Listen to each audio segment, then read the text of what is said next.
할렐루야. 기독교 명문 가문을 이루자. 이번 주간의 주제입니다. 소주제. 여러분, 기독교 명문 가문이 나 같은 사람이 무슨, 우리 집안이 무슨, 이렇게 생각할 수 있지만 성경 안에서 오늘도 분명히 보면 아브라함이라는 한 사람을 하나님이 부르실 때에 그는 명문 가문이 될 만한 자격 아무것도 없었고 조건도 없었고 그 어떤 것도 없었어요. 그런데 하나님이 부르시는 그 부름에 순종하고 믿음으로 나아갔더니 정말 대대로 메시아까지 오는 명문 가문이 되었습니다. 명문 가문이 될 때 축복이 오는 7가지는 내일부터 말씀을 드릴 거예요. 중요한 것은 오늘은 우리 가문이 정말 기독교 명문 가문이 되어야겠다라는 마음의 소원을 가지시고 하나님 앞에 기도하는 시간이 되기를 주의 이름으로 축원합니다. 여러분, 우리의 인생이 바뀐 것을 한번 생각해 보십시오. 우리가 어떻게 이 자리에 있을 수 있습니까? 어떻게 천국을 소유하고 이 땅을 살아가면서 기쁨으로 살아갈 수 있습니까? 한 번의 결정적인 계기입니다. 예수님을 만난 계기예요. 그렇지 않습니까? 내가 그전에는 예수님을 알고 살았나요? 아니에요. 물론 모태신앙에서부터 자란 사람도 있어요. 하지만 인격적으로 내가 예수님을 만난 이후부터 내 인생이 달라졌고 내 삶이 달라졌고 방향성이 달라졌다는 것이죠. 여러분, 어떤 결정적인 한 번의 계기가 인생을 바꾸는 거예요. 삶의 방향성을 바꾸는 겁니다. 여러분, 우리가 그냥 살아가는 가정이 아니라 정말 크리스찬 기독교 명문 가정이 한번 되리라 결단하고 하나님 앞에 기도하면서 그것을 생각하고 정말 그것을 이루어갈 때 그 꿈이 이루어지고 비전이 이루어지면요, 명문 가정 하나님이 만들어 주시는 거예요. 여러분, 지금까지는 우리가 크리스찬으로 살아가야지라고만 생각했지 크리스찬으로서 명문 가문을 한번 이뤄봐야 되겠다 이런 생각 안 해보셨잖아요. 그러나 생각이 삶을 바꾸고 생각이 믿음의 기도를 만들어내고 그 생각이 하나님의 역사를 이루게 하는 줄로 믿습니다. 여러분, 아브라함 한 사람이에요. 하나님은 아브라함 한 사람을 불렀어요. 그 한 사람을 통해서 믿음의 아버지다. 그리고 37억 명이 넘는 세계 인류의 사람들이 아브라함을 믿음의 조상으로, 자신의 조상으로 섬기고 있다는 사실입니다. 여러분, 정말 우리가 한 사람 한 사람이 내가 어떤 존재가 될지 몰라요. 중요한 것은 하나님 앞에 부름받고 하나님 앞에 선택받으면 그런 역사를 이루는 그런 삶을 살게 될 줄로 믿습니다. 여러분, 믿음의 명문 가문을 이루는 건요, 정말 하나님의 부르심을 따를 때 그것이 가능한 거예요. 아브라함은 그 하나님의 부르심 가운데 그 명문 가문이 이루어지기 시작했습니다. 그런데 창세기 12장에서 아브라함을 부르기 이전에 어떤 사건이 있었느냐? 11장의 사건이 있어요. 11장은 어떤 사건입니까? 바벨탑의 사건이에요. 바벨탑의 사건이 있기 전에는 어떤 일이 있었습니까? 노아의 홍수의 사건이에요. 노아의 홍수의 사건은 왜 일어났습니까? 세상이 너무 악해요. 그래서 하나님이 사람 지은 것을 한탄하셨어요. 그래서 내가 다 쓸어버리고 믿음의 사람들만 남기겠다 해서 홍수의 사건이 일어났어요. 그런데 바벨탑의 사건은 홍수의 사건 이후에 믿음의 사람만 남았는데 정말 그 믿음의 사람들이 점점 많아지면서 너무너무 악해졌어요. 근데 어디까지 악해졌느냐? 하나님까지 올라가려고 다시 악해졌어요. 여러분, 오늘날이 어떤 시대냐? 바벨탑의 시대입니다. 하나님까지 되려고 하는 그런 악한 시대입니다. 호킹이라는 사람은 이렇게 말을 했어요. 천국은 죽음을 두려워하는 어리석은 인간이 만들어낸 망상이래. 죽음을 두려워하는 어리석은 인간이 만들어낸 망상이래. 하나님은 또한 인간이 만들어낸 망상이래요. 인간은 그 하나님을 죽일 수도 있고 필요에 따라서 우리 입맛에 따라 맞는 신을 만들어낼 수도 있대요. 도킨슨이라는 사람은 하나님은 죽었다. 내 인생을 마음껏 즐겨라. 오늘날 기독교 안티들이 뭐라고 써 있는지 아십니까? 이 땅에서 기독교인과 교회가 사라질 때까지 교회를 비판하고 때려 부수겠다. 여러분, 이게 다 바벨탑 일이에요. 오늘날 이 세상이 악할 대로 악하고, 오늘날의 이 세상이 정말 하나님 앞에 정말 악할 대로 악한 그런 세상 가운데 처한 것이 오늘날의 세상입니다. 그런 세상 가운데에 하나님이 누구를 부르셨느냐? 아브라함을 불렀다는 거예요.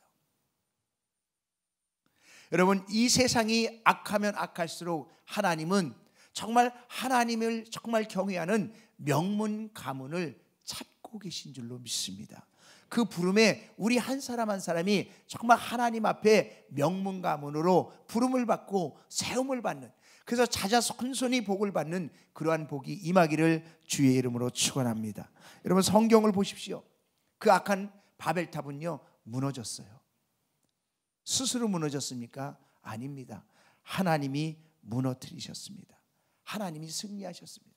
악이 죄악으로 다다를 때에 많은 사람들은 우리가 어떻게 악을 이겨라고 이야기할지 모르겠지만, 하나님은 반드시 그 악을 무너뜨리고 하나님의 믿음의 사람을 세우고 그 사람을 통해서 하나님의 복을 이루어 가시는 줄로 믿습니다. 여러분, 하나님께서 아브라함을 부르시는 부분에서 우리에게 눈길을 머물게 하는 한 구절이 있어요. 그게 뭐냐면 창세기 11장 30절의 말씀이에요. 같이 한번 읽어볼까요? 시작. 사레는 임신하지 못함으로 자식이 없었더라. 여러분, 지금 명문 가문, 정말 하나님의 정말 사람들로 가득 채우는 명문 가문을 세우기 위해서 아브라함을 부르시는데, 어떤 상태의 사람을 부르느냐? 임신하지 못함으로 자식이 없는 사람을 불렀대요. 이것이 우리에게 주는 메시지가 뭘까요? 하나님은 우리를 명문 가문으로 할 때 내가 좀 재산이 많고, 내가 학식이 많고, 내가 정말 뭔가를 좀 잘할 수 있는 명예도 있고, 내가 세상에 영향력도 미치고, 내가 뭔가 할 수 있는 사람이기 때문에 명문 가문으로 부르시는 것이 아니라, 정말 꿈도 이룰 수 없고 상상도 할 수 없고 아무것도 할 수 없었던 그런 사람, 정말 자자손손 명문 가문으로 이루어야 될 그 사람이 임신하지 못하고 자식이 없는 그런 상태 가운데 있는 아브라함을 부르셨다라는 거예요. 여러분, 이 부분이 중요한 겁니다. 하나님이 우리를 부르실 때에 복의 근원으로 부르시는 것, 날 정말 명문 가문으로 부르실 때에 우리가 잘나서 부르는 것 아니라는 거예요.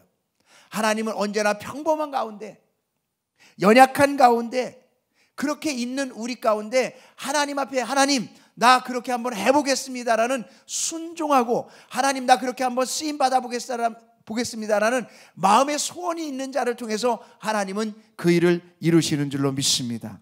그리고요, 하나님은 아브라함을 택하셨어요. 그리고 부름에 순종했습니다. 아브라함은. 그랬더니요, 아브라함을 정말 축복하시는 그 축복은요 무조건적이었어요. 그 축복은 내일부터 나옵니다. 여러분, 하나님은요 시내산에서 모세의 율법을 주실 때는요 조건부였어요. 이렇게 하면 이런 복을 줄 거야, 이렇게 하면 이런 복을 줄 거야. 그런데 믿음의 사람 아브라함을 부르실 때는요 무조건적이었다는 거예요. 여러분, 하나님이 쓰시는 가문, 하나님이 쓰시는 사람은요 무조건적인 축복이 임하는 줄로 믿습니다. 하나님은요 못생겨도 써요. 명문 가문은 잘생긴 인물로 뽑는 것이 아닙니다. 공부를 못해도 썹니다. 아브라함이 뭐 공부 유식하게 했다 그런 것도 없어요. 하나님은요 나이가 많아도 씁니다. 아브라함은 75세에 부름을 받았어요. 가난해도 씁니다. 하나님은 어떤 조건의 기준이 있는 것이 아니라 하나님 앞에 내가 한번 그렇게 쓰임받는 가정이 되기를 원합니다. 내가 그렇게 하나님 앞에 쓰임받는 사람이 되기를 원합니다. 그 사람을 하나님 오늘 택하시는 거예요. 여러분, 이번 주간에 정말 하나님 우리 가정이, 내가 그런 복의 근원이 되고 그런 명문 가문이 되기를 소원합니다. 하나님 앞에 그것을 붙잡고 기도하기를 주의 이름으로 축원합니다. 여러분, 한국 땅을 한번 생각해 보십시오. 우리가 언제부터 잘 살았습니까? 얼마 되지 않아요. 무엇 때문에 잘 살았습니까? 생각해 보면요 무엇 때문에 잘 사는 게 없어요.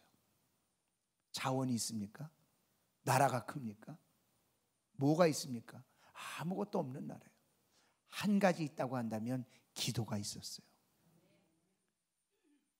정말 이 나라가 부흥한 건, 이 나라가 축복받은 건, 이 나라가 잘 살게 된 건 기도였어요. 전 세계 기독교 역사를 보면 하나님의 말씀이 흥왕하고 교회가 흥왕하고 기도가 살아있을 때 그 나라가 최고의 전성기였습니다. 유럽이 그랬고요, 미국이 그랬고요, 한국이 그랬고요, 중국이 그래요. 기독교의 부흥, 정말 예배와 기도와 정말 말씀이 흥왕하고 교회가 흥왕할 때 그 나라가 잘 살았어요. 그것은 우리에게 무엇을 얘기해 주는지 아십니까? 우리 가문이 아무것도 없어도, 우리 가문이 경제적으로나 정말 지식적으로나 내놓을 것 아무것도 없어도 기도가 있으면, 말씀이 있으면, 예배가 있으면 하나님의 복이 임하는 거예요. 명문 가문은 하나님이 복을 주셔서 이루어지는 거지 내가 잘나서 이루어지는 것 아니라는 것입니다. 여러분, 이번 한 주간을 여러분 명문 가문을 이루는 그런 시간으로 정말 하나님 앞에, 하나님 내가 그렇게 쓰임받기를 원합니다. 기독교 명문 가문으로 정말 한번 멋지게 쓰임받는 가문이 되기를 원합니다. 그리고 그 복이 자자손손 임하는 그러한 축복의 가문이 되기를 원합니다. 마음에 소원하고 작정할 수 있기를 주의 이름으로 축원합니다. 오늘 본문의 2절과 3절을 우리 크게 같이 한번 읽습니다. 시작. 내가 너로 큰 민족을 이루고 네게 복을 주어 내 이름을 장대하게 하리니 너는 복이 될지라. 너를 축복하는 자에게는 내가 복을 내리고 너를 저주하는 자에게는 내가 저주하리니 땅의 모든 족속이 너로 말미암아 복을 얻을 것이라 하신지라. 아멘. 여러분, 축복에 관한 일방적이고 변치 않는 하나님의 약속의 말씀입니다. 명문 가문이 될 때에 하나님이 복을 주시는 거예요. 여러분, 먼저 하나님 앞에 그 선택의 결단이 있는 이 아침이 되고 정말 하나님 앞에 그 소원을 아리는 이 아침이 되기를 주님의 이름으로 축원합니다.